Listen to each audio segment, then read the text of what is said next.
హైదరాబాద్ నగరంలో కబ్జాలపై హైడ్రా ఉక్కుపాదం మోపుతోంది. కూకట్పల్లి వెంకటేశ్వర నగర్ ప్రభుత్వ పాఠశాల భూమిని ఆక్రమణ నుంచి కాపాడారు హైడ్రా అధికారులు. స్కూల్ స్పోర్ట్స్ గ్రౌండ్లో ఆక్రమణలను తొలగించారు.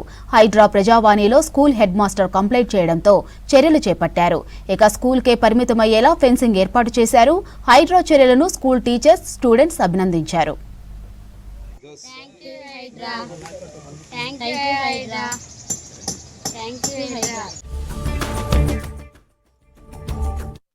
పాఠశాల ఆర్బీ కాలనీలోని ప్రభుత్వ పాఠశాల గ్రౌండ్ వైపు అక్రమంగా డోరు ఓపెన్ చేసుకొని మరి విద్యార్థులకు ఇబ్బంది కలిగిస్తున్నటువంటి సందర్భంలో ప్రభుత్వ పాఠశాల ఉపాధ్యాయుని బృందం మరియు విద్యార్థులకు కలుగుతున్నటువంటి నష్టాలను గత 15 సంవత్సరాలుగా పేరెంట్స్ కూడా వాళ్ళ దృష్టికి తీసుకుపోవడం జరిగింది.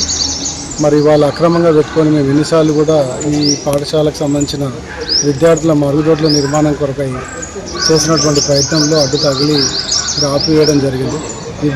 విద్యార్థులకు కలిగిస్తున్నటువంటి ఇబ్బందులను తక్షణమే పరిష్కరించాలనే దృష్టితోటి మరి ప్రభుత్వ అధికారుల దృష్టికి కలెక్టర్కి, జిల్లా collector, RDO, MRO, CI, ACP వీళ్ళందరినీ కలగడం జరిగింది. వారు ఎలాంటి చర్యలు తీసుకోలేకపోవడం వల్ల హైడ్రా కమిషనర్ రంగనాథ్ సార్ని నేను అప్రోచ్ కావడం జరిగింది. వారి సూచనల సలహా మేరకే ఈరోజు మా ప్రభుత్వ పాఠశాల స్థలాన్ని మరి బాలికలు మరి విద్యార్థులకు జరుగుతున్నటువంటి నష్టాన్ని ఈ విధంగా వారి ద్వారా న్యాయం జరిగిందని మేము తెలియజేస్తున్నాం.